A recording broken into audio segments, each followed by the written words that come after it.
सर्दियों में सेहत का ख्याल रखना जितना ज़रूरी है उतना ही मुश्किल भी लगता है। लेकिन चिंता मत कीजिए, क्योंकि आज मैं आपके लिए लाई हूँ एक ऐसी रेसिपी जो सेहत और स्वाद का एक बेहतरीन मेल है। मेथी के लड्डू आज हम बनाएंगे। ये लड्डू खास तौर पर सर्दियों में बनाए जाते हैं, क्योंकि ये न सिर्फ आपके शरीर को गर्म रखते हैं बल्कि इम्यूनिटी को भी बूस्ट करते हैं। पूरी तरह से शुगर फ्री और ग्लूटेन फ्री आज ये लड्डू बना के हम तैयार करने वाले हैं। और ये लड्डू आपके जोड़ों के दर्द को कम करेंगे, पाचन को बेहतर बनाएंगे और साथ ही सर्दी जुकाम से बचने में भी आपकी मदद करेंगे। मेथी के लड्डू के बहुत ज़्यादा फ़ायदे होते हैं और उनमें से ही कुछ फ़ायदे मैंने आपको ये बताए हैं। और सबसे अच्छी बात ये है कि बस एक लड्डू रोज़ खाने से ही आप सेहत को बहुत बेहतरीन बना पाएंगे। तो चलिए शुरू करते हैं ये टेस्टी और हेल्दी लड्डू बनाना और देखते हैं कि कैसे हम घर पे इनको बना के तैयार कर सकते हैं। मेथी के लड्डू बनाने के लिए यहाँ पे हमने ले लिया है 100 ग्राम मेथी का दाना। तो आपको जो सारी मेज़रमेंट्स हैं वो नाप के ही लेनी है, या कप या फिर कटोरी किसी भी चीज़ से। यहाँ मैंने आपको ग्राम्स में बताया है, कप के हिसाब से आधा कप लिया है। इसको अच्छे से कपड़े से पोंछ लें या टिश्यू से पोंछ के तैयार कर लें। फिर यहाँ पर हम एक पैन ले लेंगे और पैन में हमें मेथी को भूनना है। तो जो तरीका मैं आपके साथ शेयर कर रही हूँ ना, अगर आप पूरा वो ही फॉलो करेंगे तो आपके मेथी के लड्डू बहुत टेस्टी बनेंगे और कड़वे तो बिल्कुल भी नहीं बनेंगे। तो यहाँ पर मेथी को आपने लो फ्लेम पे अच्छे से धीमे धीमे भून लेना है। मेथी का कलर पीले से जब ब्राउन होने लग जाए, जिस तरह से आप वीडियो में देख पा रहे हैं, तो समझ जाइए कि मेथी आपकी तैयार हो गई है।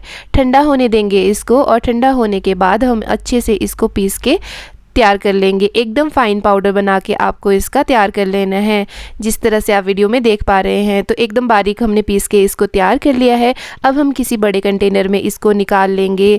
तो अब अगले स्टेप में हम क्या करेंगे, इस पाउडर में दूध मिलाएंगे। यहाँ पे कच्चा दूध या फिर काढ़ा हुआ दूध कोई भी आप ले सकते हैं। तो जितनी मेथी ली थी ना, उससे डबल मैंने यहाँ पे दूध लिया है।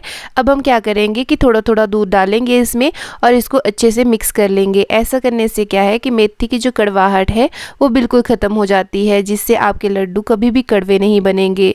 तो सारे स्टेप्स जो हैं वो बहुत ही इंपॉर्टेंट है, आपको ध्यान से हर एक स्टेप को फॉलो करना है।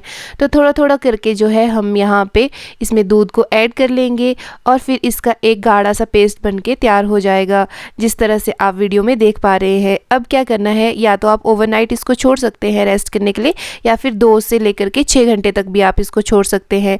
तब तक के लिए हम क्या करेंगे कि बाकी की तैयारियाँ कर लेंगे। तो मैंने यहाँ पे इसको लगभग 5 से 6 घंटे के लिए इसी तरह से छोड़ दिया है। तो अब यहाँ पे मैंने ले लिया है भुना चना। इसको जो है मैंने लिया है वज़न में आधा किलो, और अगर आप कप या कटोरी से नाप के लेंगे तो ये लगभग 3.5 कटोरियाँ हैं। यहाँ पे आप चाहें तो डायरेक्टली बाज़ार में सत्तू पाउडर मिलता है, वो भी यूज़ कर सकते हैं। मैंने यहाँ पे चना लिया है। अब मैं इसको घर पे ही जो है इसका सत्तू बना के तैयार कर लूँगी। तो आप इसको मिक्सर ग्राइंडर जार में डाल के अच्छे से एक फाइन पाउडर में कन्वर्ट कर लें। जैसे कि यहाँ पर देखो, मैंने अच्छे से इसको पीस के बिल्कुल एकदम महीन पाउडर बना के तैयार कर लिया है। आप यहाँ पे सेम क्वांटिटी में गेहूं का आटा भी ले सकते हैं। हम ग्लूटेन फ्री बना रहे हैं, इसलिए हमने यहाँ पे सत्तू पाउडर लिया हुआ है। फिर यहाँ पे हम ले लेंगे नारियल। तो सूखा नारियल लिया है मैंने एक। वज़न में इसका मुझे कोई आइडिया नहीं है, लेकिन एक बड़ा नारियल हमने यहाँ पे सूखा ले लिया है। अब हम क्या करेंगे कि इस नारियल को इस तरह से छोटे छोटे या फिर थोड़े मीडियम साइज़ के पीसीज में कट कर लेंगे, ताकि क्या है ना, ऐसा करने से भूनने में भी आसानी रहती है और इनको पीसने में भी आसानी रहती है। आप इसको ग्रेट करके भी ले सकते हैं। अब यहाँ पे हमने ले ली है एक कढ़ाई। कढ़ाई में हम अपनी ज़रूरत के हिसाब से थोड़ा थोड़ा घी लेते रहेंगे और फिर जो है हम यहाँ पे डाल देंगे गोंद। तो गोंद मैंने लिया है 100 ग्राम, और आपको पता ही है कि सर्दियों के मौसम में गोंद के लड्डू कितने खाए जाते हैं और ये बहुत ही ताकतवर होता है। इसको ज़रूर से आपको लड्डू वगैरह में डालना चाहिए सर्दियों के मौसम में। तो थोड़ा थोड़ा करके हम घी में गोंद को डालेंगे और ये एकदम से ही इस तरह से फूल के तैयार हो जाता है।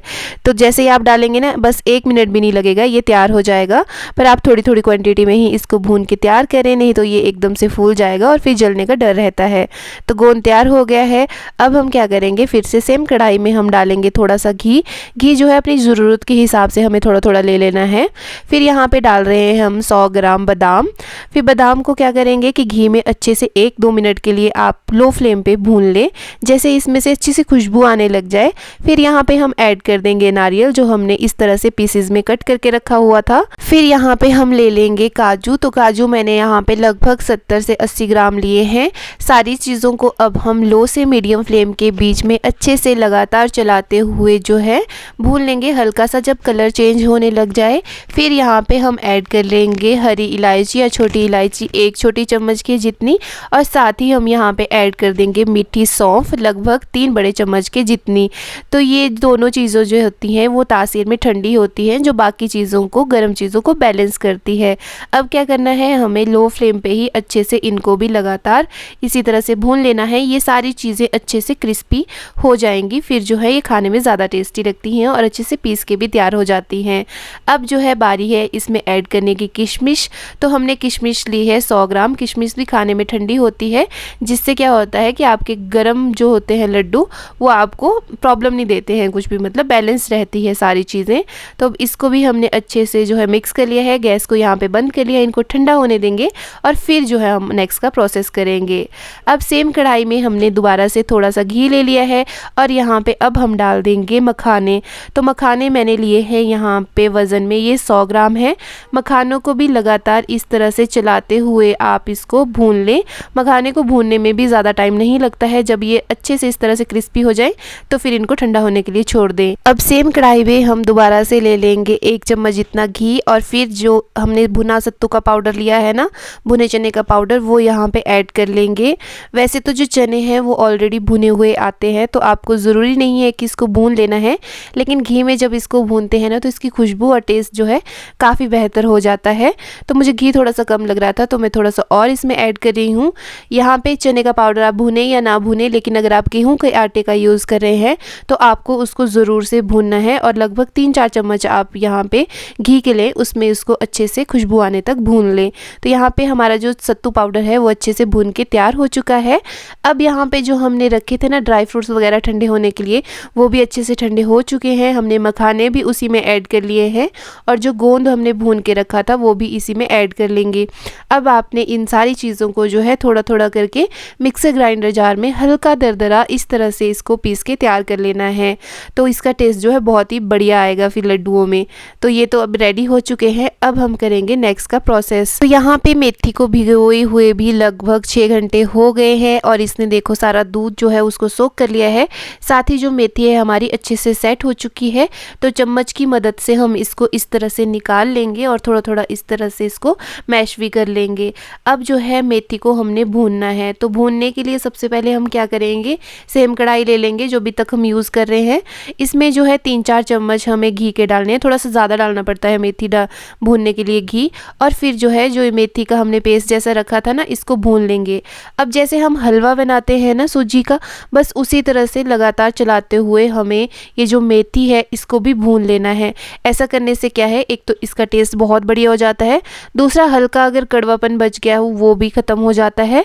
तो आपको जब तक कि घी साइड में ना आने लग जाए तब तक मेथी को भून लेना है और साथ ही इसका कलर जो है वो भी हल्का डार्क हो जाएगा, तब तक आप इसको अच्छे से भून लें। लेकिन ध्यान रखें कि आपको जलाना नहीं है मेथी को, अच्छे से बस इस तरह से जब डार्क सा कलर आ जाए तब तक इसको भूनना है। फिर क्या करेंगे, जो सत्तू पाउडर हमने भून के तैयार किया था उसको भी इसी में डाल देंगे और बहुत ही बढ़िया से इन दोनों चीज़ों को हम अच्छे से मिक्स कर लेंगे। ऐसा करने से क्या है कि ये हल्के गरम रहेंगी सारी चीज़ें, जिससे लड्डू बांधने में बहुत ही ज़्यादा आसानी होगी हमें। तो सारी चीज़ों को अच्छे से मिक्स कर लिया है। यहाँ पे हमने गैस को भी बंद कर लिया है और साथ ही जो हमने ड्राई फ्रूट्स वगैरह का पाउडर बना के रखा था ना, वो भी यहाँ पे हम डाल देंगे। और इन सारी चीज़ों को हमने पहले ही बहुत अच्छे से मिक्स करके तैयार करके मिक्सचर बना के रख देना है, जिससे हमारा क्या होगा, जब हम इसमें मीठा डालेंगे ना तो जल्दी से हम लड्डू बना के तैयार कर पाएँ और कोई गड़बड़ ना होए। अब यहाँ पे हमने ले ली है सेम कढ़ाई और अब हम यहाँ पे लेंगे मीठे के लिए गुड़। तो गुड़ को हमने छोटा छोटा काट लिया है और वज़न में ये 500 ग्राम गुड़ हमने लिया है। साथ ही यहाँ पे आधी कप हमने गुड़ की शक्कर भी ली है। फिर यहाँ पे 2 से 3 चम्मच आप पानी के डालें और फिर इस तरह से लो फ्लेम के ऊपर या फिर मीडियम फ्लेम के ऊपर लगातार चलाते हुए इसको भून लें। गुड़ जो है वो इस तरह से मेल्ट हो जाएगा। फिर आप थोड़ा थोड़ा प्रेस करते हुए इसके जितने भी चंक्स होंगे उनको भी तोड़ लें और फिर ये सारा जो है एक अच्छा सा घोल बन के तैयार हो जाएगा। गुड़ को हमें बहुत ज़्यादा पकाना नहीं है, बस इतना ही कि अच्छे से सारा मेल्ट हो जाए। और फिर उसके बाद जैसे ही ये थोड़ा सा पक जाएगा, मतलब कि ज़्यादा नहीं पकाना है, बस मेल्ट हो जाए, एक बॉयल आ जाए और बंद कर देंगे फिर यहाँ पे। और डायरेक्टली फिर हम इसको क्या करेंगे, जो मिक्सचर हमने बना के रखा था उसमें डाल देंगे, या फिर आप उल्टा भी कर सकते हैं कि गुड़ में आप ये सारे मिक्सचर को डाल दें, पर आपको ये स्टेप जो है बहुत जल्दी जल्दी करना है। फिर हम क्या करेंगे कि इसको गुड़ को सारे मिक्सचर के साथ अच्छे से मिक्स करेंगे। जैसे ही ये हल्का सा हाथ लगाने लायक ठंडा हो जाएगा तो बहुत ही आसानी से आप ये सारी चीज़ों को कर पाएंगे। और कढ़ाई में जो बचा हुआ गुड़ है ना, उसमें भी थोड़ा सा सूखा मिक्सचर डाल के उसको भी निकाल लें और फिर इस तरह से हाथों में लगातार इसको मिक्स करते हुए जो है सारी तरफ को एक बराबर कर लें। आप चाहें तो दोनों हाथों से भी इसको फटाफट से मिक्स कर सकते हैं। ये प्रोसेस जो है थोड़ा जल्दी इसलिए करना होता है क्योंकि जैसे अगर आपका मिक्सचर बहुत ठंडा हो गया तो एक तो वो अच्छे से मिक्स नहीं हो पाता है, और बहुत ठंडा हो जाने पे लड्डू भी अच्छे से बन के जो हैं वो तैयार नहीं होते हैं। तो जब हल्का सा गर्म हो, जैसे आप हाथ लगा पाएँ, तभी आपको ये स्टेप को जो है जल्दी जल्दी करके तैयार कर लेना है। यहाँ पे सारी चीज़ें अच्छे से मिक्स हो चुकी हैं और आप लड्डू के जो मिक्सचर है उसी से पता लगा सकते हैं कि लड्डू हमारे अच्छे से बन के तैयार हो जाएंगे। ये परफेक्टली जो है मॉइस्ट है। तो अब इसी तरह से आपको जो है दोनों हाथों को इस तरह से लेकर के लड्डू को बांधना शुरू कर देना है। बहुत ही आसानी से आप इनको बांध पाएंगे। और अगर आपको कोई भी दिक्कत हो या आपका जो मिक्सचर है वो ड्राई रह जाए तो आपने क्या करना है कि हल्का सा घी मेल्ट करके इसमें डाल देना है, उससे फिर आपके लड्डू बन जाएंगे। तो यहाँ पे जिस भी तरह से आपको लड्डू बांधना आते हैं आप उस तरह से बांध सकते हैं, या फिर आप वीडियो में दिखाए गए तरीक़ों से भी अच्छे से जो है लड्डू बना के तैयार कर सकते हैं। मैं इस तरह से दोनों हाथों में इनको प्रेस करते हुए लगातार घुमाते हुए और फिर हल्का सा हल्के हाथों से इनको गोल गोल घुमा के लड्डू बना के तैयार करती हूँ। तो बहुत ही आसानी से बन के तैयार हो जाते हैं। सारे लड्डू इसी तरह से आप बना के तैयार कर लें। आप देख सकते हैं इतने मिक्सचर से हमने ये लड्डू बना के तैयार किए हैं। तो अब जो है इनको आप एयर टाइट कंटेनर में स्टोर करके रख लें, और लगभग आप अगर ठंड वाले एरिया में रहते हैं तो 3 महीने तक इनको खा सकते हैं, और थोड़े से गर्म इलाके में रहते हैं तो 1 से 1.5 महीने तक आराम से इनको एंजॉय कर सकते हैं। बच्चों से लेकर के बूढ़ों तक हर कोई इन लड्डू को खा सकता है। लेडीज़, जेंट्स, छोटे बड़े बूढ़े सब खा सकते हैं इन लड्डुओं को। सबके लिए इनमें कुछ ना कुछ हेल्थ बेनिफिट छुपा हुआ है। और अगर आप इस बताई गई रेसिपी को पूरा फॉलो करेंगे तो आपके लड्डू बहुत ही ज़्यादा टेस्टी बन के तैयार होएंगे। साथ ही कोई पता भी नहीं लगा पाए कि ये मेथी के लड्डू हैं, बिल्कुल भी कड़वे नहीं बनेंगे। तो आप बस हर रोज़ सुबह ब्रेकफास्ट में एक लड्डू एक दूध के गिलास के साथ अगर खा लेंगे तो आपको उसके बाद कुछ भी खाने की ज़रूरत नहीं है। इसे खाने के बाद आपको लंबे टाइम तक भूख भी नहीं लगेगी और आप फुल भी रहेंगे, और साथ ही आप एक बहुत ही न्यूट्रिशियस चीज़ भी खा रहे हैं जो आपकी हेल्थ के लिए बहुत ज़्यादा बेनिफिशियल है। तो कैसी लगी आपको आज की रेसिपी, ये हमें कमेंट करके ज़रूर बताएं। और आपको वीडियो अच्छा लगा हो, रेसिपी पसंद आई हो तो चैनल को सब्सक्राइब, वीडियो को लाइक, शेयर एंड कमेंट करना बिल्कुल ना भूलें। Thanks for watching. Serve with love.